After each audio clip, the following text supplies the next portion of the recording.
Yeah, what's up, community? Ash Rock. So, picked up a couple things. Got the new wave, obviously, stuff here. Got a shit ton of mini-mates. Shit ton. Wait till I display that. Got this Goliath figure. Really cool. And then I got the new mini-mates, too, man. They had the old sign at Toys R Us for $7.98 or $3.98. And when she rang them, it said $7.98. I'm like, no, these are only $3.98 because, you know, whatever. And then I showed her, and she's like, okay. So I got the whole wave for 17 bucks. Not bad. Do those little things and you save, man. Gotta hustle a little bit, but whatever. Never pay full price. Play that funky intro. Ash Rock, Ash Rock, Ash Rock, Ash Rock. You're hearing motherfucker.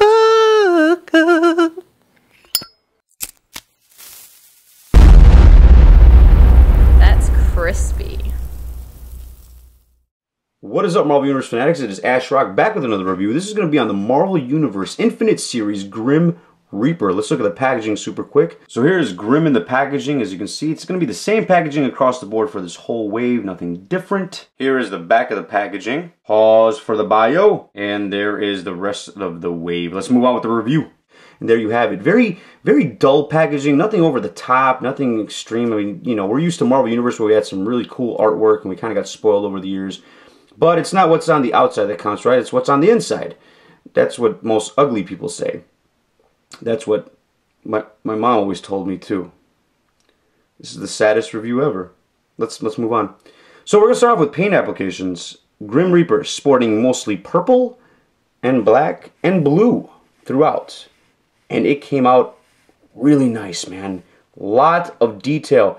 This figure here is still part of the David Bonner era, believe it or not. You remember I told you guys how far they would be able to stretch his figures and the stuff that him and his team put together. This is part of it. Okay, this was originally supposed to come out in the Marvel Universe line, but it came out later on. So you can tell when you're looking at these paint applications that a lot of detail into these. If you guys ever feel that you need to make a comparison on what David Bonner and his crew worked on and what the goofballs on the other side worked on, go compare it to like the Avengers line or some of the other movie lines, and you're just like, oh god. And you could definitely tell the difference between true craftsmanship and appreciation for action figures as opposed to fuck it, we gotta just sell figures and stuff like that. But anyways, I go on a rant. Sometimes I go on these rants. I don't know if you guys enjoy them. I go into a trance and I pretty much tell it as it is, but that's just me being me. But paint applications came out super nice on this guy. A lot of detail. I know through the naked eye, it kind of looks very simple, but it's not, man. You can see the blue there, and the black fades up into the blue, and then back into the black, and then back into the blue. And then the skull and crossbones came out really nice on mine. He always had a very unique skull and crossbones. I love this character, and I love the way it looks. It's really, really nice. The cape itself came out beautiful, man. I mean, it's a plain purple, not much shading, not much detail there, but you can tell it's very well done, very well. I mean, just no paint blotches. You can see that. You know, you would think there'd be some black in there or some other, but you don't see anything like that, man. It's really nice to see. And then his claw, the infamous weapon on his arm that's attached to his arm. This thing came out beautiful. That is really nice. Now there is a little bit of right there in the, you can see in the silver there's some black wash throughout. I'm not sure if that's supposed to be wash or if it just smeared on there, if it's some quality control. I bet it was quality control issues, but very minor. It kind of looks good though. I think it kind of gives it that, you know, because the black lines is what they were trying to go for, and maybe they just kind of effed up right there a little bit.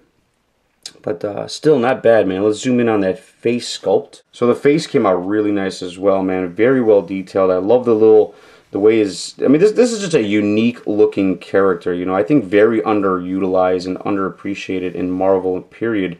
But very, very nice, man. You can see that cool grimace look on him. Look, real nice, man. No paint blotches. I love it.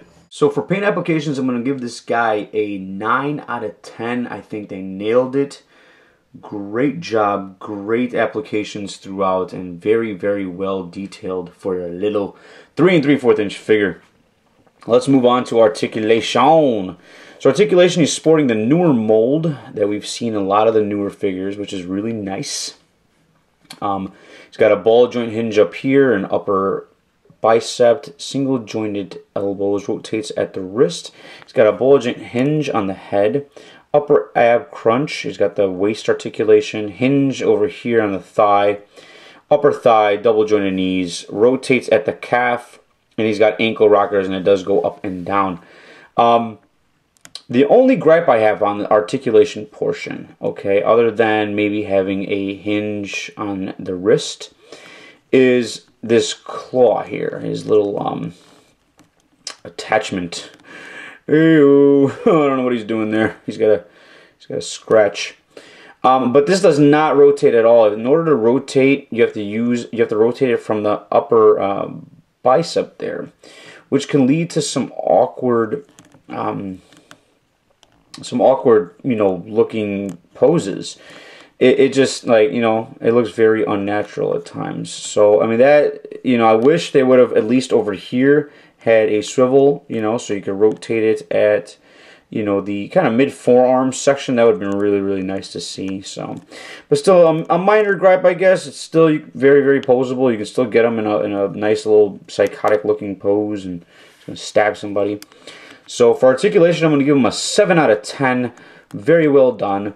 Final score on this guy is a 9 out of 10. And my personal favorite in this first wave. I know the Wasp is the most sought after figure, but this one here is my personal favorite. The Wasp, I've seen a couple different Wasps, and so far they've had some major paint applications that were just way off, and wasn't a big fan of. But this guy here is almost perfect, man. This is a great looking figure. Very well done. Very well sculpted. And again, character selection with MU, man. It's so great to see abstract characters, C-class characters, getting some love, man. That's what it's all about. So this wave did just come out. You can get them on Amazon right now, actually. I think they have them for like $15 or $16 shipped, which isn't bad when you're talking about at the stores. I think they're going to sell these for probably $11.99 or $10.99 or something like that. Prices just keep going up. So to have it 15 shipped, I don't think is a bad deal. Instead of you driving around to 4 different Targets and 3 different Toys R Us's, at the end, your gas and everything, it pays for itself. So the only one that's going to be really difficult to find is a Wasp. But this guy, I definitely recommend him. If you have a Wonder Man, it's a great little setup, and I like him. I like him a lot. So thank you guys so much for watching, as always. Remember to laugh every day. Talk to you guys next time. Peace.